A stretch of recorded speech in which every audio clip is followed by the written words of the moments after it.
पारस जी अपना राजनीतिक भविष्य खुद तय करेंगे। अब उनके राजनीतिक भविष्य में हम क्या बोलेंगे, कोई फर्क पड़ने वाला नहीं है कहीं कुछ। एनडीए पूरे मजबूती के साथ सभी घटक दल एक साथ एकजुट होकर चुनाव लड़ेंगे और 40 के 40 सीट जो है बिहार का लोकसभा का एनडीए के पक्ष में जाएगा। उनकी बड़ी पार्टी है बिहार में आरजेडी, तो दोनों पार्टी को और भी पार्टी है, परिवार से इनका शुरू होता है, इतिहास भूगोल परिवार में समाप्त हो जाता है। अरे इंडिया अलायंस के क्या मामला है बिहार में, आपने देख रहे हैं ना, इंडिया अलायंस के जो मेन पार्टी है यहाँ केंद्र में कांग्रेस और यहाँ आरजेडी। मोदी की हनुमान चिराग पासवान ने अपने चाचा पारस की लंका को जला दी है। देखा जा रहा है कि जिस तरह से राजनीति में एनडीए से चाचा को चिराग पासवान ने आउट किया है, उसके बाद से चाचा पूरी तरह से मोदी जी से नाराज है। कल प्रेस कॉन्फ्रेंस किए, अपने मंत्री पद से इस्तीफा दिए, उसके बाद कहें कि हमारे साथ ना इंसाफी हुआ है। लेकिन अगर आरजेडी की बात करें तो आरजेडी इंतजार कर रही है कि पशुपति कुमार पारस हमारे साथ आए और आगामी लोकसभा चुनाव साथ लड़े, जैसा कि कल तेज प्रताप यादव ने मीडिया में बयान दिया है। लेकिन अगर जेडीयू की बात कहें तो जेडीयू पूरी तरह से अपना पल्ला झाड़ ले रही है। जब जेडीयू के प्रदेश अध्यक्ष उमेश कुशवाहा से मीडिया ने बात किया पशुपति कुमार पारस को लेकर, तो उन्होंने क्या कुछ बोला, पहले उनकी बातों को सुनिए। पारस जी अपना राजनीतिक भविष्य खुद तय करेंगे।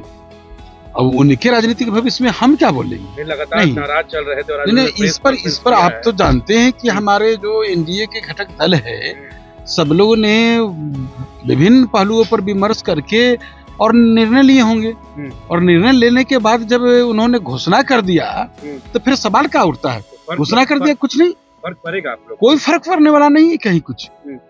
एनडीए पूरे मजबूती के साथ सभी घटक दल एक साथ एकजुट होकर चुनाव लड़ेंगे और 40 के 40 सीट जो है बिहार का लोकसभा का एनडीए के पक्ष में जाए। अरे इंडिया अलायंस के क्या मामला है बिहार में, आपने देख रहे हैं ना, इंडिया अलायंस के जो मेन पार्टी है यहाँ केंद्र में कांग्रेस और यहाँ आरजेडी, उनकी बड़ी पार्टी है बिहार में आरजेडी, तो दोनों पार्टी को और भी पार्टी है, परिवार से इनका शुरू होता है, इतिहास भूगोल परिवार में समाप्त हो जाता है। तो ये क्या बने कि यहाँ बिहार की जनता के लिए और देश की जनता के लिए सोचिए। इंडिया गठबंधन के पास कोई मुद्दा नहीं है, मुद्दा विहीन है, चुनाव में उनको पता चल जाएगा।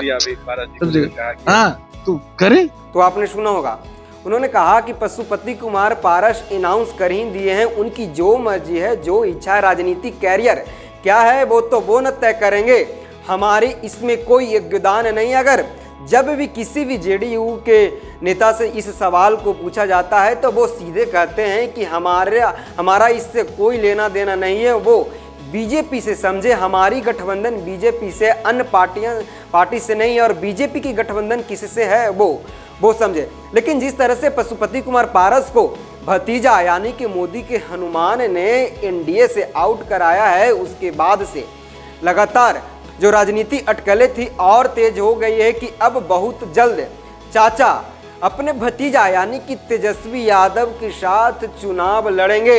अक्सर देखा जाता है कि बिहार में चाचा भतीजा की खेला होता है, चाहे नीतीश कुमार तेजस्वी यादव हो या चिराग पासवान या पारस हो या तेजस्वी यादव हो, यानी कि जो चाचा भतीजा का बिहार में जो रिश्ता है वो छूट नहीं रहा है।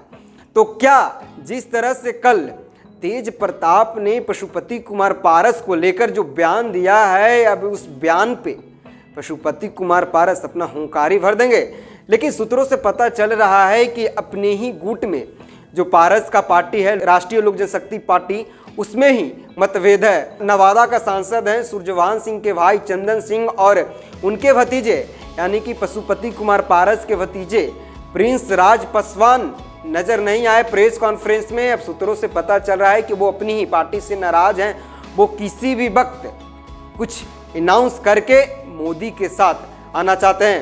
हालांकि बिहार एनडीए का सीट शेयरिंग का फॉर्मूला तय हो गया है, अनाउंस भी हो गया है, अब बहुत जल्द कैंडिडेट भी उतार दिया जाएगा। लेकिन अगर जेडीयू की बात करें तो जैसा कि उमेश कुशवाहा ने कहा कि उनकी आपसी मामला है, सलटा ले तो बेहतर होगा। तो क्या एनडीए के साथ छोड़ेंगे पशुपति कुमार पारस या महागठबंधन में जाएंगे, इस सवाल को मैं आपके पास छोड़ता हूं, आप कमेंट करके जरूर बताइएगा। धन्यवाद।